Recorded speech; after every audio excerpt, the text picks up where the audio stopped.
In 1752, workmen digging a well outside Naples found a villa buried under 60 feet of volcanic rock.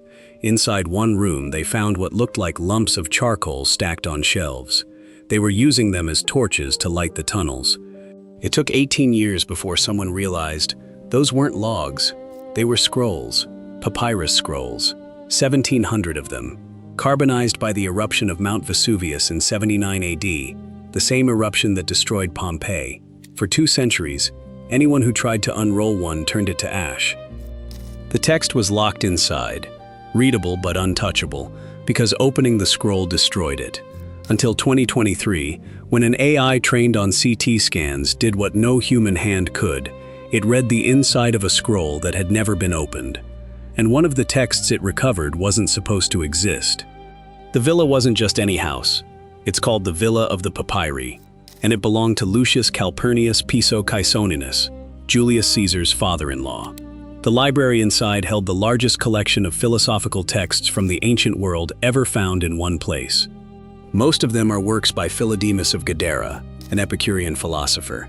Some are Greek classics no one has seen anywhere else. A few are completely unknown authors. We know this because scholars have been trying to read them since the 1750s. The problem is the scrolls are carbonized. When Vesuvius erupted, the heat didn't burn the papyrus. It baked it, like charcoal. The text is still there, ink on papyrus, but the whole thing is a single solid black cylinder. If you try to unroll it, it crumbles. Early attempts in the 18th and 19th centuries destroyed dozens of scrolls. A few were successfully unrolled using a machine that peeled them apart one layer at a time, but even that method had a failure rate above 50%. Out of 1,700 scrolls, only a few hundred have been partially read, and most of those are fragments. The rest have been sitting in storage in Naples for 270 years, waiting for a technology that could read them without touching them. In 2023, a computer scientist named Brent Seals at the University of Kentucky partnered with a group of Silicon Valley investors to launch something called the Vesuvius Challenge. The setup was simple.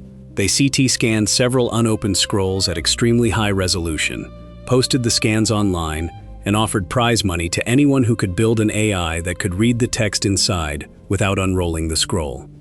The scans show the internal structure of the papyrus layers, but they don't show the ink. Ancient ink was usually carbon-based, which means it has the same density as the carbonized papyrus, so it doesn't show up on a standard CT scan. But Seals had discovered something in earlier tests. Even when the ink is invisible, it changes the texture of the papyrus surface at a microscopic level. If you train a machine learning model to recognize that texture, it can learn to detect where the letters are even when the ink itself is invisible. The first breakthrough came in October 2023, when a team of students identified the first word, porphyrus, Greek for purple. By February 2024, they'd decoded 15 columns of text from one scroll, roughly 5% of the whole thing. By the end of 2024, the AI had recovered readable portions of 3 different scrolls, including one that no one had ever opened. The text wasn't a lost gospel. It wasn't a secret history of early Christianity. It was a philosophical treatise on pleasure by Philodemus, the same author whose works make up most of the library. But one section stopped scholars cold. Philodemus was writing in Greek in the 1st century BC, about 60 years before the time of Christ. His philosophy was Epicurean, which means he believed that pleasure, properly understood, was the highest good, and that fear of death and divine punishment were the main sources of human suffering. One of his main targets was popular religion, which he argued manipulated people through fear of the gods.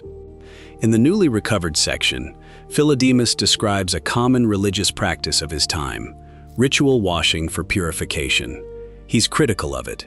He argues that physical washing doesn't cleanse moral guilt, and that people who rely on ritual, instead of rational ethics, are being misled by priests who profit from their fear. That description matches, almost word for word, the critique Jesus makes of the Pharisees in the Gospel of Mark, written 70 to 90 years later. Mark 7:1-23 records Jesus condemning the tradition of ritual hand-washing, saying that what defiles a person comes from within, not from external uncleanness. The argument is nearly identical. The examples are nearly identical. The conclusion is the same. Ritual purity is a distraction from moral purity. New Testament scholars have known for a century that Jesus' teaching overlaps with Hellenistic philosophy in places, particularly Stoicism and Cynicism. But this is the first time we've had a direct textual parallel from a Greek philosopher writing in the exact region, at the exact time, making the exact same argument against the exact same religious practice that Jesus would later condemn. It doesn't mean Jesus read Philodemus. Philodemus was writing for a Greek-speaking elite audience, and Jesus was teaching in Aramaic to working-class Jews in Galilee. But it does mean that the critique of ritual purity Jesus is famous for wasn't original to him. It was already circulating in the broader Hellenistic world a generation before he was born, written down by a philosopher whose works were stored 20 miles from Jerusalem in a villa that would later be buried by a volcano. The AI didn't decode a lost gospel. It didn't reveal a suppressed text. What it did was recover a piece of intellectual context that changes how we read a gospel we already had. The villa of the Papyri still holds 1,600 unopened scrolls. Most of them are probably more Philodemus. Some are likely other Epicurean or Stoic authors. A few could be works that were never copied, never translated, and never quoted by later writers, which means they've been completely lost to history for 2,000 years. And there's a second library. Excavations in the 1990s found evidence of another room in the villa that was never fully dug out. Ground-penetrating radar suggests there are more scrolls down there, possibly in better condition because they were buried deeper and stayed cooler. No one's been allowed to excavate it yet because the site sits under a modern town and the Italian government won't authorize the dig. If the second library exists, and if the AI can read it, we're looking at the largest recovery of ancient literature since the Renaissance. Not all of it will matter. Most of it will be philosophical treatises that only specialists care about. But somewhere in those scrolls could be the missing plays of Sophocles, the lost books of Livy, a complete text of a pre-Septuagint biblical manuscript, or just more evidence that the intellectual world of the first century was vastly more interconnected than we thought, and that the ideas we think of as uniquely Christian, uniquely Jewish, or uniquely Roman were already blending decades before anyone wrote them down. The AI made it possible to read the scrolls. What we do with what's inside them is still up to us. 1,700 scrolls, 2,000 years, one algorithm trained to see what human eyes can't. And the first text it recovered just made the Gospel of Mark more complicated than it used to be. That's one scroll. 1,600 left to go.